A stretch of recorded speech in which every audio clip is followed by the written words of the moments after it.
What's up, Heather? What's up, B? Well, it's our favorite day of the week that's named Monday.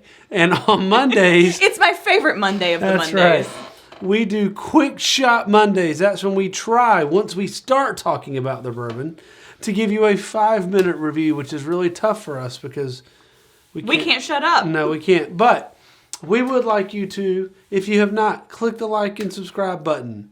Check out our website. Do all the social thingies. And with that, what are we drinking tonight? We are hitting up New Riff. And so the actual one we're profiling is the New Riff 8-year. But because we have the New Riff Bottled-in-Bond, we had to compare it for you good folks out there. So that is actually our starter tonight, right? Yeah, and we've reviewed this before. We find it to be a very solid pour. It's for what they charge it at the distillery. This is a $39.99 bottle. Now, I don't know what they're charging you at your local ABC retailer or your whatever the heck you buy your bourbon from. But at $39.99, let's just give them a quick review. Yeah. You get... I get a lot of caramel. Caramel on the nose. And on the taste, yeah. And as B pointed out, it's a decently high rye content. So that kind of cuts the sweetness just a little bit. Yeah, you got 30% rye, which does give you... Well, you get sweetness up front. There's a nice caramel. If you look for it in that 30% rye on the back end, there is this hello mint. It's not a heavy mint, but there is a hello mint. It's a little mint. But it's the kind that I like in the balance. It's not our over minty. But it's a 30% rye, and to be clear, they're bottled in bond. And we're not going to get too much into this, but when New Riff put out their first product, they did some blends from that they call their OKI selections and those type things. But they started with a bottle and bond. So this is a young bottle and bond. It's probably sitting truly at 4 years at $39. I think at $39, it's a steal. I think it's an excellent pour. And you find this gets a lot of praise. Yep. A lot of people will really turn to this as a quality pour for the price. Yep. 100 proof. 100 proof. We know, and why do we know that? Because it's bottled in bond. Because it's bottled in bond. So I mean, it's quality. There's white pepper on the back end. You're so good at pulling that out. No, I do think I think it's a dog will hunt, but I think we have this thing called a chicken feed find. I think it's a chicken feed find. Yes. At $39, a bottled in bond that's this good, it's swinging above its weight class a little bit. And it's got that, like you said, it's got that really good balance between sweet and a little bit of spice.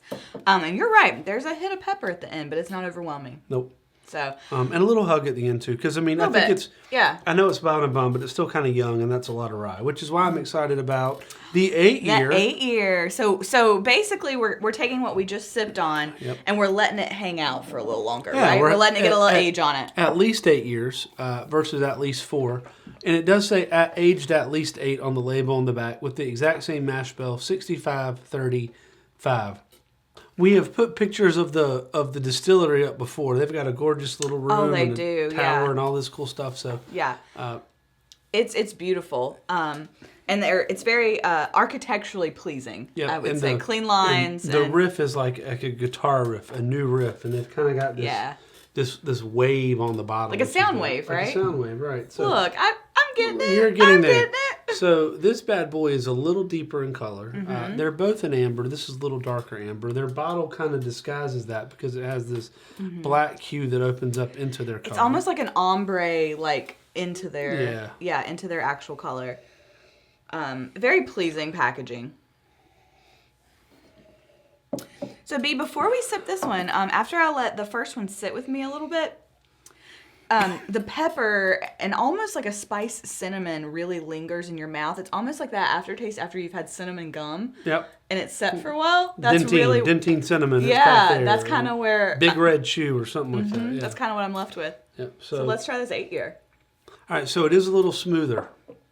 It did take the edge off a little bit. Not a whole... Well, no, it took the edge off. I'm not going to... You're right.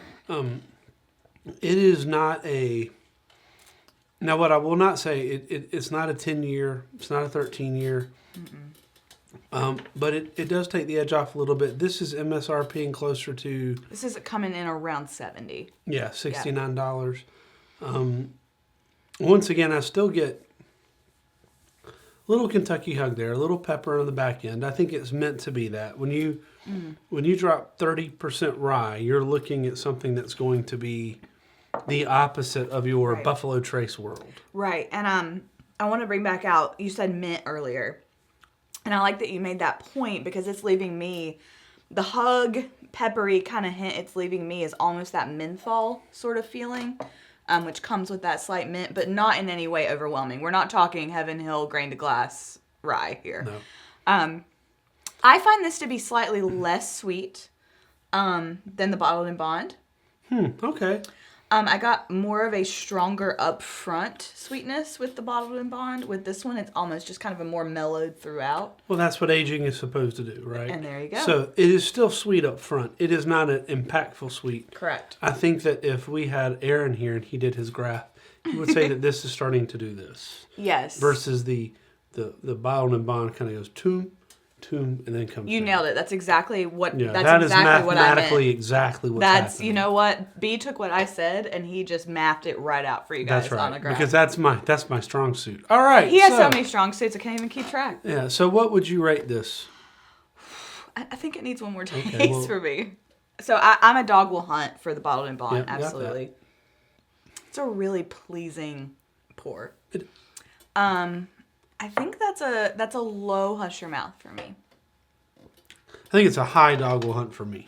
Well, we're right there. We're splitting hairs. We're in spitting distance of each other. And at this price point, I think $59 is better than $69.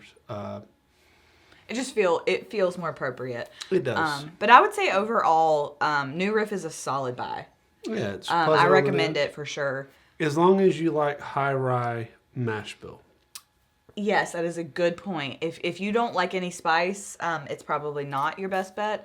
But if you don't mind a little rye content in there without it being a full-on rye, it's a really good choice. And I like it. The more and more it opens up, the more and more I enjoy it. Yeah, it's absolutely solid. All right, well, that's it for your Quick Shot Monday. You've kind of got our opinion. She thinks it's a low hush your mouth. I think it's our dog will hunt. We both agreed if they take $10 off the label, it'd probably be a steal. We're lining up. Yeah, and then we'd probably be moving even closer to the same ranking. But with that being said, hit the like and subscribe. Check out our episodes. We'll probably put out 2 more this week because what else we got to do? And until next time, cheers, y'all. Cheers, y'all.